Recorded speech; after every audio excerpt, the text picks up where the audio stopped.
Salman Toor is a Pakistani artist who was raised in Lahore, Pakistan, and currently lives and works in New York City. He was trained in the style of old masters, copying works by Caravaggio, Van Dyck, and Rubens.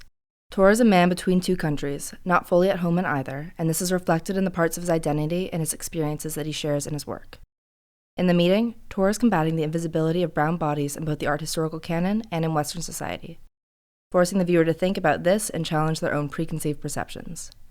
In the meeting, Toor is using the aesthetic language of Western art history, drawing on Impressionism, the Dutch Golden Age, and the Renaissance to assert his place as a queer brown man in the art historical canon. He is introducing his own narrative of art history as well as his memories and experiences in the South Asian diaspora. In Toor's words, this is a scene of a charming meeting, a flirtation at a rooftop party at night. One of the protagonists is someone like me, could be an expat South Asian that I know. The figures in the background become gargoylishly animated, as if amused by this unlikely match. The brown figure is willowy and exudes a gentleness and sweetness in the curve of his body and the draping of his shirt, with the blonde male figure clearly entranced by the conversation.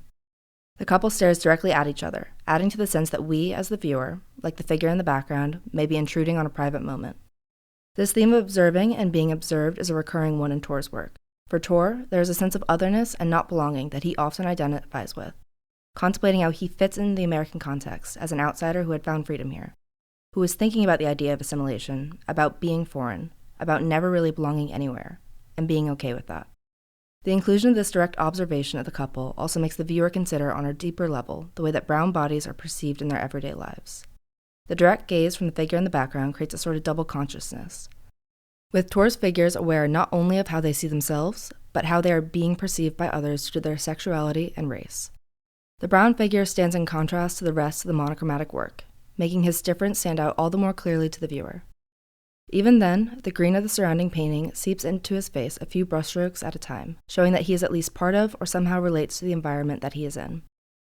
This green palette is used consistently in Toor's nighttime paintings, and for him, the green refers to Islam, absinthe, an oasis, poison, and Slytherin. The green, coupled with the thick, looping brushstrokes, creates a hazy, dreamlike quality for this quiet moment of casual intimacy between the two men. Towards the Meeting offers a unique contribution to Wake Forest's collection. It is in dialogue not only with art history, but also with the South Asian diaspora and the position of queer brown men in our everyday lives.